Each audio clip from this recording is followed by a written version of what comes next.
This is a video that also talks a little bit about the Status of Forces Agreement, which basically legitimizes the U.S. military presence and protects the United States forces from being held accountable for the violence that it has perpetrated, whether it is in the form of environmental destruction or displacement of the people from their homes and communities.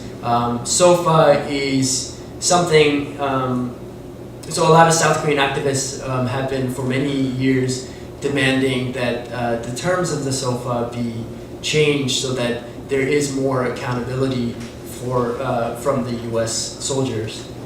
Here's another video from the Kunsan Air Base.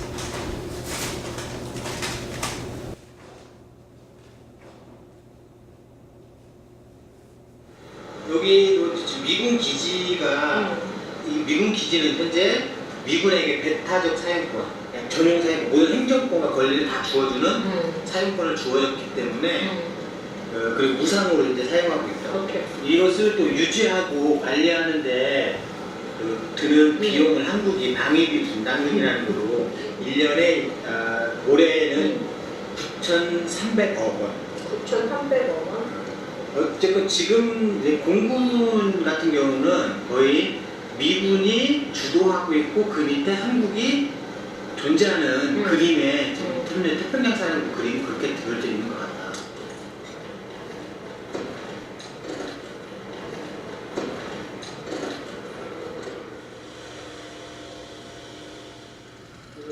여기는 굉장히 주민하고 기자들 매우 가깝게 살고 있는데 그 주변에 사는 사람들을 많은 고통을 갖게 받고 있다. How about environmental pollution? 환경적인 문제는 기본적으로 비행기 소음이 큰 문제고. Noise of aircraft is the biggest problem. 그 다음에 기름이 유출된 사고가 이제 12년까지. Until 2011, we had oil spill problem reported. Well, usually at air bases they have a large problem with oil and gasoline contamination of the water, and often they don't ever report it until the base closes, and then when they go in to do something with the base, that's when they discover that there are major problems. 이 안에서 근무하는 한국계 사람들에게 어떤 식으로 오염되어 있는지 그리고 전에 어떻게 기지가 운영되었는지를 계속 리포팅을 하고 있어요. So we intend to publish a report? 아니 발표해도 아직은 소파 때문에 아무 의미가 없어. 조사권이 없기 때문에. Okay. The Status of Forces Agreement, it basically allows the U.S. to do anything, and there's no punishment for it. Exactly. 소파가 어쨌든 주둔군에게 지위를 어떻게 주느냐를 가지고 결정하는 건데 그 주둔군에 대한 그 국가의 사고관이 반영되어 있는 거잖아요. 소파라고 생각하는데 소파라고 하다. 하나의 국가로서 대한민국이 제대로 자림하고 있다라면은 이 소파는 국가가 이쪽 주둔하고 있는 미군을 바라보는 시각을 반영해야 되는데 그렇지 못하고 있는 것이 현실이고, 그리고 만약에 그것을 반영해야 된다고 생각하면 계속적인 소파 개정을 얘기해야 되고, 우리도 1년에 한 번 정도는 계속 소파에 대한 내용들을 국회나 입법제나 이런 거 계속 건의를 하고 있는데 한국 지금 17년이요, 2002년인가 개정 이후에는 한 번도 안 되고 있는 거죠. 이게 필요악처럼 존재를 하고 있고, 그리고 뭔가 우리가 이렇게 문제 제기를 해도 이건 미군이기 때문에 안 된다는 패배의식의 시민 사회에 녹게 있다. Another way the U.S. military has perpetrated violence is through the violence against women.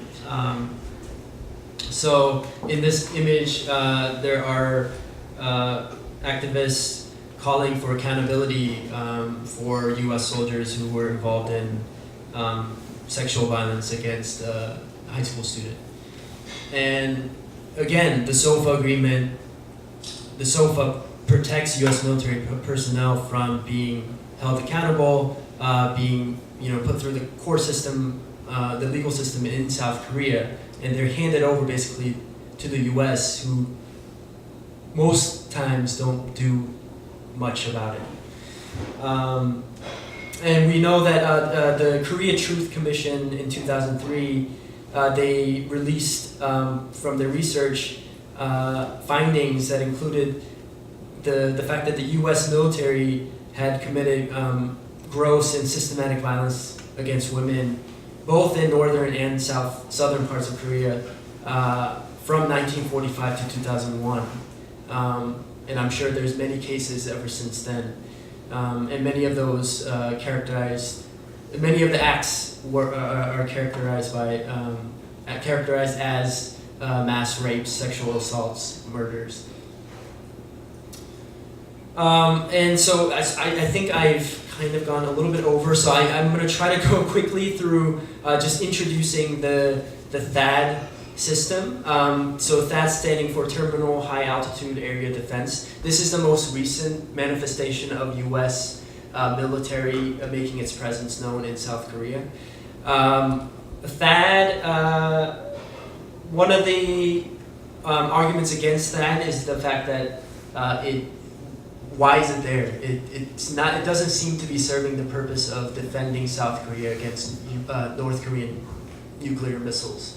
Because if North Korea were to attack South Korea with missiles, they would use short-range, low-altitude missiles, or missiles that would fly short-range, low-altitude, that would be beyond the range of the THAAD, which is for high-altitude missiles at the terminal phase.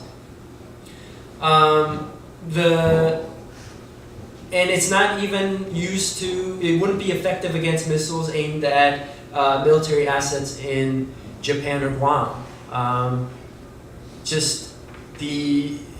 Not to get into the technical details just for the sake of time, but politically and technically it would be very difficult for the THAAD to defend against the missiles that are aimed towards there. So what could it be used for? That's still a question. Some experts speculate that because of the radar that's attached to the missile defense system, that it will be able to acquire information about missile activity in the region, whether it's North Korea or China even, and relay that information to other missile defense systems that are installed all around the world. There's missile defense systems in Europe, there are missile defense systems in different parts of Asia. And so basically the US has been building this network of missile defense systems to acquire not only information but also a strategic advantage against other nuclear states, whether it's China or Russia. Sorry, I can't get into much more of the details around that. And despite the fact that it doesn't seem to be useful to the South Korean people, they're the ones that are going to be that are responsible for paying the cost of the THAAD system, as well as they're the ones that will be experiencing the negative impact of for the local residents of living near that system. The radar is supposed to emit radioactive waves that could be harmful to the health of the people around the region, and it will add to the seemingly endless global arms race between the U.S. with North Korea, with China. For China, their concern is that U.S. is basically surveilling their military assets.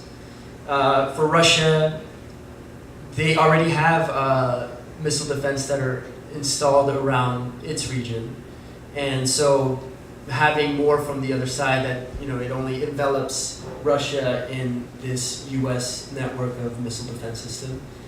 And one thing to note is that this was not a decision that was approved by the South Korean people. It was a decision made by the U.S. government, the U.S. military, and the South Korean government, which was at the time the former President Park Geun-hye. She was being investigated for a corruption scandal. So that tells you that despite South Korea being in a turmoil, in a political turmoil, that the U.S.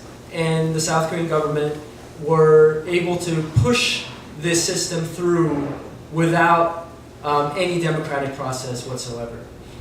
And the people of Seongju, which is the county where the THAAD missile defense system has been deployed already, since 2016, they held daily protests. Many of the people who have been protesting are small. They're farmers. They're elderly, and many of them were actually conservative until this happened.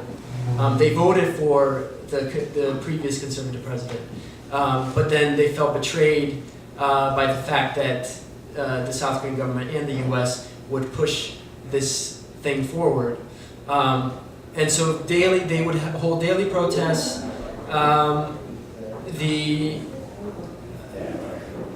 So these are some of the images. In Korea, shaving your head in protest is a huge symbolic gesture that really says that I'm willing to put my body on the line to defend what's right for us. Religious figures became involved, particularly the Won Buddhists. They were at the forefront of defending against the THAAD system. Again, a lot of the elderly folks, they were on the front lines, putting their bodies on the line, trying to stop the U.S. and South Korean government from pushing the military equipment through. And unfortunately, in April of this year and September of this year, they were able to bring the parts in. And at this point, the deployment of the system has been completed, but they're still fighting. I think I've run out of time, so I won't be able to show this video, but you can check out videos around the struggle against the THAAD system online on YouTube. If you search for Zoom in Korea, that's one way you can access some of the videos. Or if you visit the site zoominkorea.org, that you'll be able to see other articles around the U.S. DPRK tensions, as well as the THAAD struggle and other progressive Korean movements, labor movements that are happening in Korea.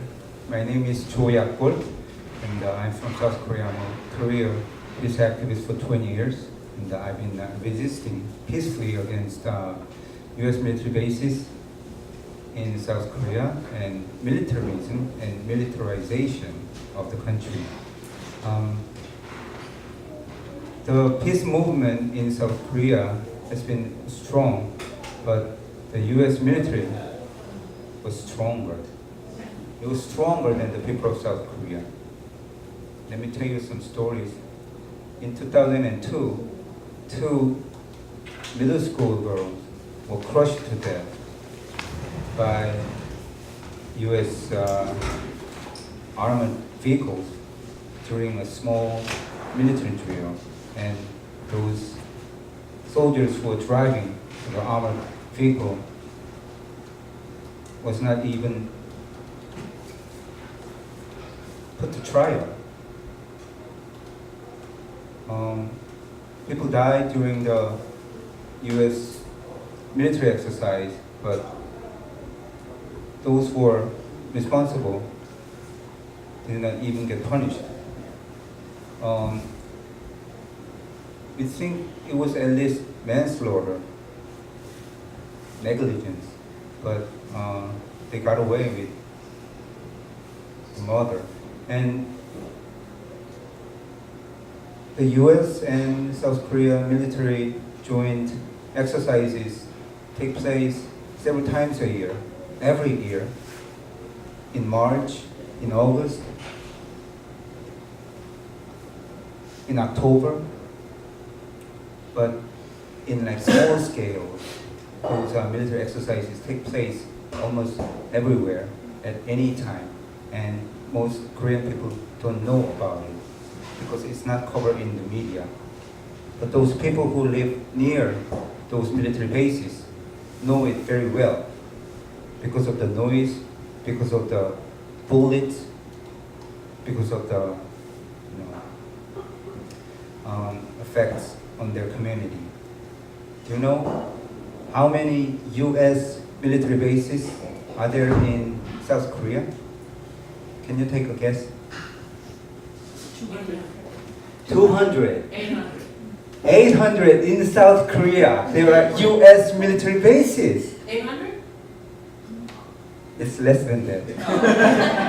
You know, there are about 800 overseas U.S. military bases in 173 countries. In South Korea alone. You know, when I first started peace movement, we were told that there were about 200 U.S. military bases scattered in South Korea. Right now, the number shrunk to about 83. So there are 83 U.S. military bases in South Korea, which are located on strategically important places, like big cities. You have Bunsan Air Base, you have Osan Air Base, you have Daegu Air Base, you have Yongsan, the headquarters of U.S. forces in South Korea, which moved to Pyeongtaek.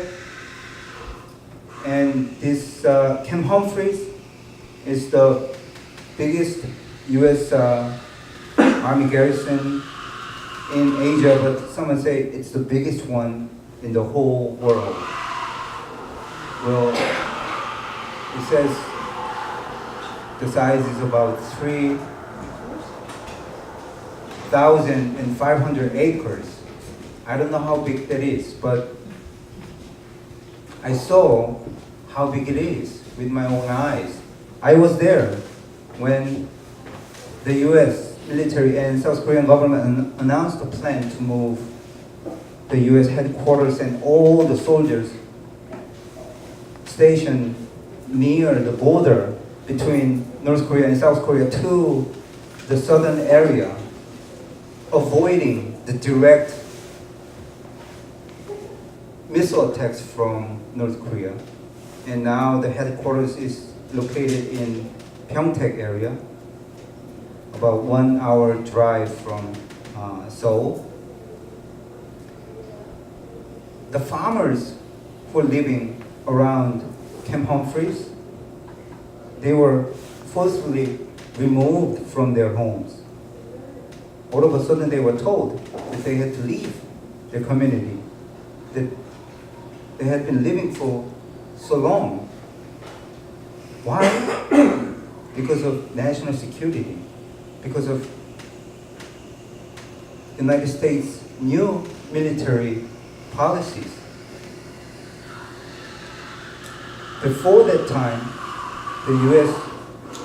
troops in South Korea stayed there. They didn't go any other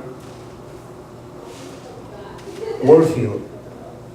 But during that time, after U.S. invasion to Iraq, U.S. felt the necessity to move its troops to other theaters. And so they coined the term strategic flexibility. And it meant that U.S. troops in South Korea could move to Afghanistan. They could send them to Iraq or anywhere else according to the U.S. military plan. And so that was the reason why they moved the headquarters and other foot soldiers to Camp Humphreys. And it's close to the west coast of South Korea, which is facing China.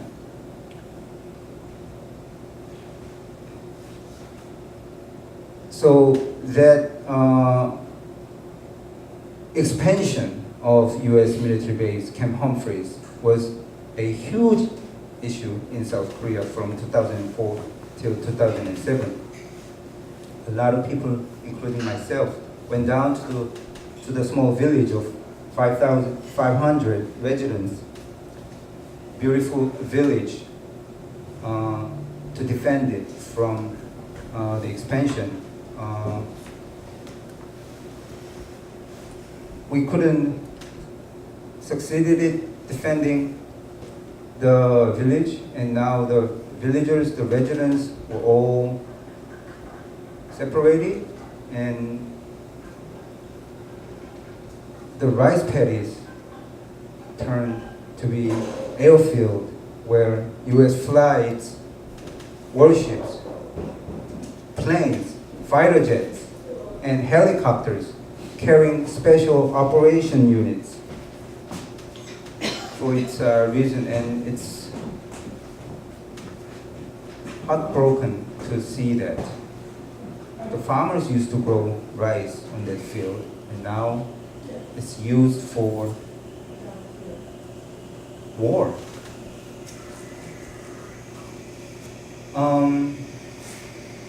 U.S.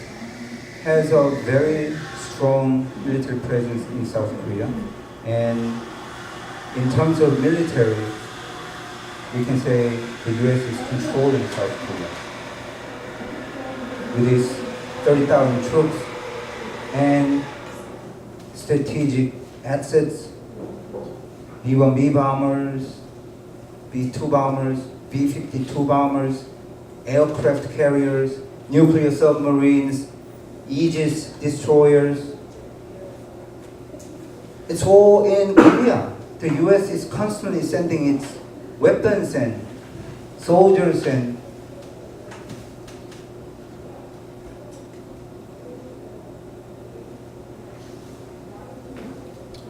threats to Korea. And on top of that, Donald Trump is making those remarks that we will totally destroy North Korea. People like me, when we heard Donald Trump making that kind of remarks, it means death for me. Why? Because if you totally destroy North Korea, South Korea will be totally destroyed too, because you cannot separate it. It's on the Korean peninsula. So when he says fire and fury, it means I can be under the fire and fury of the United States. If the US is attacking North Korea, just like all options on the table, then it may escalate into a full-scale war, and within 24 hours, tens of thousands of people or hundreds of thousands of people will be killed. Within 3 days, within 5 days, millions of people will die. Just like the Korean War. 4 million people died according to the official record, but like if you talk to your relatives, the Korean War survivors, my grandparents, they say 6 million people died. So Korean people all have relatives of war survivors, and they say no matter what happens, war is not a solution. We have to do everything and anything to stop any kind of military actions on the Korean peninsula. That's what Korean people are saying. That's what we want to say to Donald Trump administration, that military options should not be on the table. And that's what people of Seongju saying to the US. That's what people of Jeju are saying to the US. After the Pyeongtaek struggle, I moved down to Jeju Island, where South Korean government announced a plan to build a Navy base traditionally in South Korea there are many U.S. Army and Air Force. And now all of a sudden in 2007 Korean government said, okay, we need a new gigantic Navy base on this beautiful island of Jeju. Nobody understood. We don't need a Navy base. We already have many naval bases in Busan, in Jinhae, in Mokpo, in Pyeongtaek, in Donghae. We have like 5 gigantic naval bases already. Why do we need another one? The Korean government said, oh, the threat from North Korea is increasing, so we need another Navy base.